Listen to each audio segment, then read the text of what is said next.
मोक्षमार्गस्य नेतारं भेत्तारं कर्मभूभृतां ज्ञातारं विश्वतत्त्वानां वन्दे तद्गुणलब्धये। बोलिए पंच परमेष्ठी भगवान की जय। शांति विधाता श्री खयार शांतिनाथ भगवान की जय। द्वादशांग जिनवाणी माता की जय। ग्रंथादिराशि तत्वात् सूत्र जी की जय। आचार्य श्री उमा स्वामी जी महाराज की जय। आचार्य श्री विद्यासागर जी महाराज की जय। परम पूज्य मुनिपुंग श्री सुधा सागर जी महाराज की जय। अड़ाई द्वीपस्थ समस्त महामुनिराजों की जय। पिछली कक्षा में हमने वैमानिक देवों के वर्णन को समझा था, उनके नाम को जाना था, किस प्रकार से किस वस्तु की उनमें हीनाधिकता पाई जाती है इसे समझा था। अंत में ब्रह्म स्वर्ग में रहने वाले लौकांतिक देवों के वर्णन को हमने जाना था।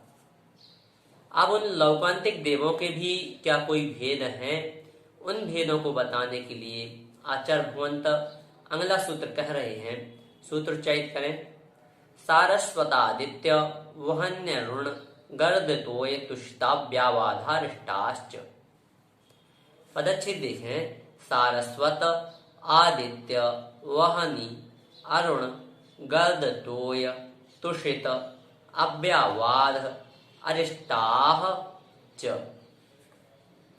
अर्थ होगा सारस्वत अर्थात सारस्वत, आदित्य अर्थात आदित्य, वहनी अर्थात वहनी, अरुण अर्थात अरुण, गर्दतोय अर्थात गर्दतोय, तुषित अर्थात तुषित, अव्यावाद अर्थात अव्यावाद, अरिष्टाह अर्थात अरिष्ट। यह जो 8 भेद हैं यह लौकांतिक देवों के हैं। यहाँ जो अंत में 4 शब्द है इसका अर्थ होगा और 16 भेद अन्य हैं।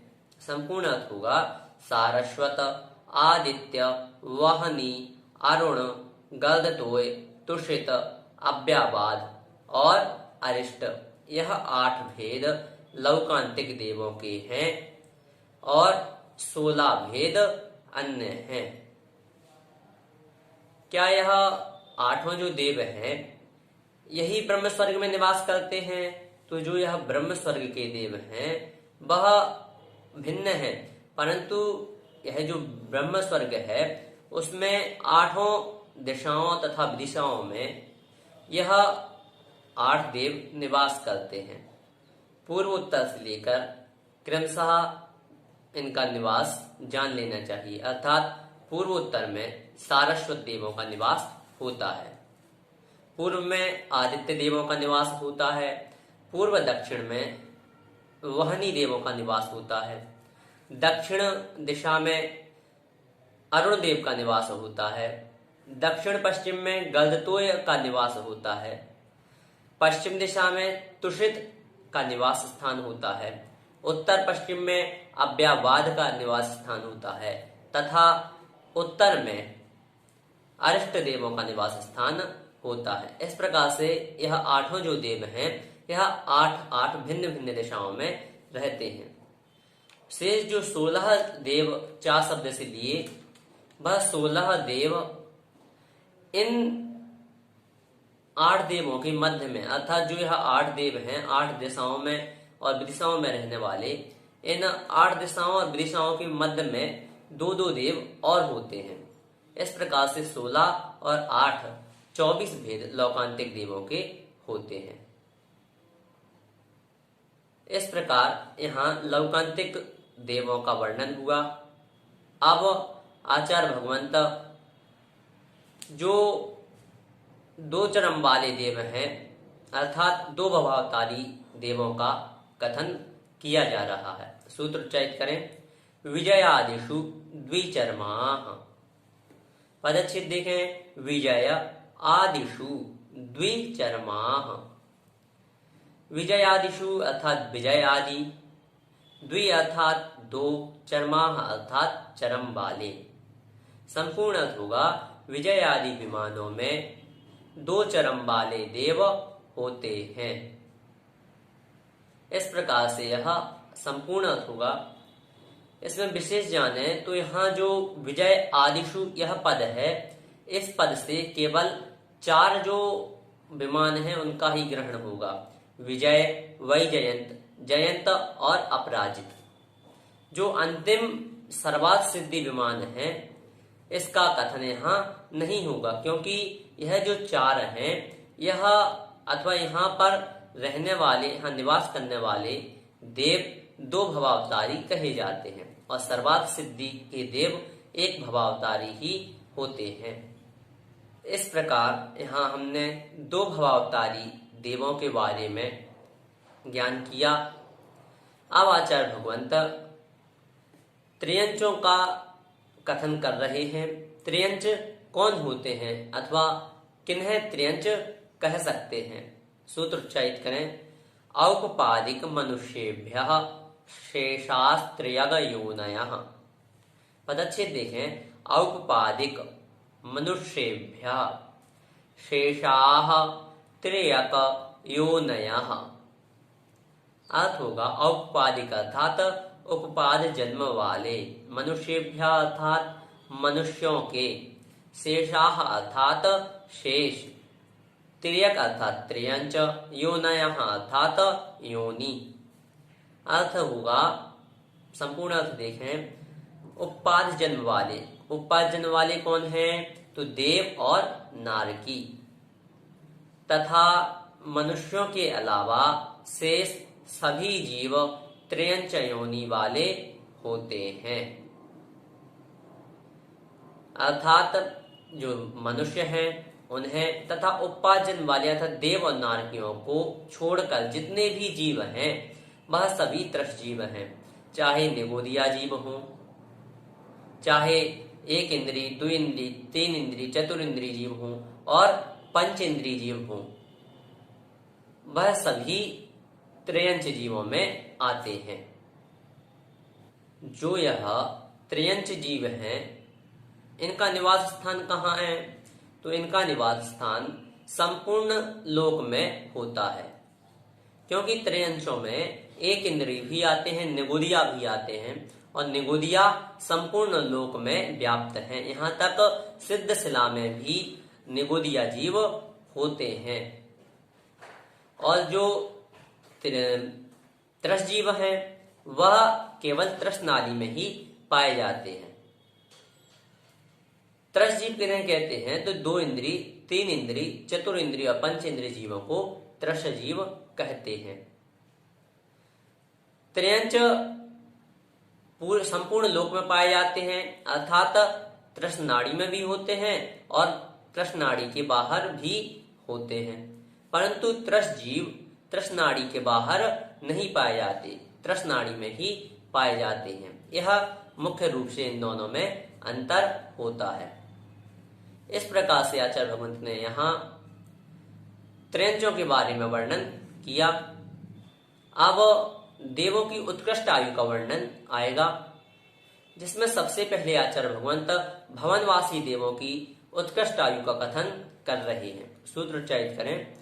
स्थिति रसोन्नाग सुपर्ण द्वीप शेषाणाम सागरोपमत्री पल्योपमाद हीन मिताः। पदच्छेद होगा। स्थिति ही असुर नाग सुपर्ण द्वीप शेषाणाम सागरोपम त्रि पल्योपम अर्ध हीनम इताः। अर्थ देखें। असुर अर्थात असुर कुमार, नाग अर्थात नाग कुमार, सुपर्ण अर्थात सुपर्ण कुमार, द्वीप अर्थात द्वीप कुमार व शेषाणाम अर्थात शेष सभी अर्थात जो शेष भवनवासी देव हैं वह। स्थिति ही अर्थात उत्कृष्ट स्थिति यहाँ ग्रहण करना है। सागरोपम अर्थात 1 सागर, त्रिपल्योपम अर्थात 3 पल्योपम, अर्ध हीनम इताः अर्थात उसके अर्थात 3 पल्योपम के आधे आधे पल्योपम कम करने पर। संपूर्ण अर्थ होगा असुर कुमार, नाग कुमार, सुपर्ण कुमार, द्वीप कुमार व शेष भवनवासी देवों की उत्कृष्ट स्थिति क्रमशः 1 सागर, 3 पल्योपम और 3 पल्योपम में से आधे आधे पल्योपम कम करने से अर्थात 2.5 पल्योपम, 2 पल्योपम और 1.5 पल्योपम होती है। यह स्थिति जो है यह उन देवों में अर्थात जो असुर आदि देव हैं उनमें क्रमशः लगा लेना चाहिए। किस प्रकार से? तो असुर कुमार जाति के जो देव हैं इनकी उत्कृष्ट स्थिति एक सागर की होती है। नाग कुमार जाति के देवों की उत्कृष्ट स्थिति 3 पल्योपम की होती है। सुपर्ण कुमार जाति के देवों की उत्कृष्ट स्थिति 2.5 पल्योपम की होती है। द्वीप कुमार देवों की उत्कृष्ट स्थिति 1 पल्योपम की होती है तथा शेष जो भवनवासी देव हैं अर्थात विद्युत कुमार, अग्नि कुमार, वात कुमार, स्तनित कुमार, दधि कुमार और दिक् कुमार, यह जो शेष 6 भवनवासी देव हैं इनकी उत्कृष्ट आयु 1.5 पल्योपम की होती है। इस प्रकार यहाँ समस्त भवनवासी देवों की उत्कृष्ट आयु का वर्णन पड़ा। अब अगले सूत्र से आचार्य भगवंत वैमानिक देवों की उत्कृष्ट आयु का कथन कर रहे हैं। सबसे पहले सौधर्म और ऐशान स्वर्ग के देवों की उत्कृष्ट आयु का कथन किया जा रहा है। सूत्र उच्चारित करें। सौधर्मैशानयोः सागरोपमे अधिके। पदच्छेद देखें। सौधर्म ऐशानयोः सागरोपमे अधिके। अर्थ देखें। सौधर्म अर्थात सौधर्म, ऐशानयोः अर्थात ऐशान, सागरोपमे अर्थात 2 सागरोपम, अधिके अर्थात अधिक।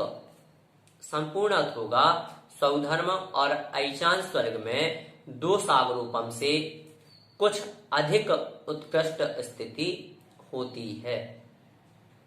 यहाँ जो सागरोपमे यह पद है यह पद द्विवचन का है और द्विवचन पद होने के कारण इसका अर्थ 2 सागरोपम यह निकलेगा, इसलिए यहाँ 2 सागरोपम अर्थ ग्रहण किया गया है। यह उत्कृष्ट स्थिति प्रथम और द्वितीय स्वर्ग अर्थात सौधर्म और ऐशान स्वर्ग की हुई। पश्चात जो तीसरा और चौथा स्वर्ग है उस स्वर्ग के देवों की उत्कृष्ट आयु का कथन किया जा रहा है। सूत्र उच्चारित करें। सानत कुमार माहेंद्रयोः सप्त।